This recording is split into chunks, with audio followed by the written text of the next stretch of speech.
ആനന്ദ കണ്ണീർ പൊഴിയേണ്ട വീട്ടിൽ സങ്കട കണ്ണീർ. കുടുംബത്തിൽ ഒത്തുകല്യാണത്തിന് 2 ദിവസം മാത്രം ബാക്കി നിൽക്കെയാണ് വാഹനാപകടത്തിന്റെ രൂപത്തിൽ ദുരന്തമെത്തിയത്. ജനുവരി 11 ആൽബിന്റെ ഒത്തുകല്യാണമാണ്. 18 കല്യാണവും.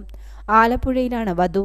അതിനാൽ തന്നെ എറണാകുളത്തെത്തി വിവാഹ ആവശ്യത്തിനു വേണ്ട വസ്ത്രങ്ങളും സ്വർണങ്ങളുമെല്ലാം വാങ്ങി തിരിച്ച് വീടെത്താനാകുമ്പോഴാണ് കാലാങ്കയിലെ കയ്യൂന്നുപാറയിലെ കുടുംബാംഗം സഞ്ചരിച്ച കാർ ഉളിയിൽ വെച്ച് ബസ്സുമായി കൂട്ടിയിടിച്ച് അപകടത്തിൽപ്പെട്ടത്.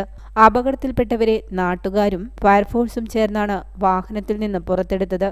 തുടർന്ന് കണ്ണൂരിലെ സ്വകാര്യ ആശുപത്രിയിൽ എത്തിച്ചപ്പോഴേക്കും ബീനയും ലിജോയും മരിച്ചിരുന്നു.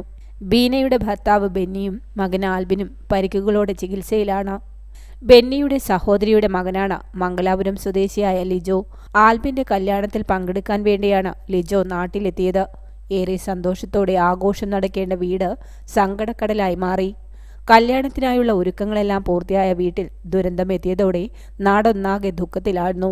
News bureau, Iritty.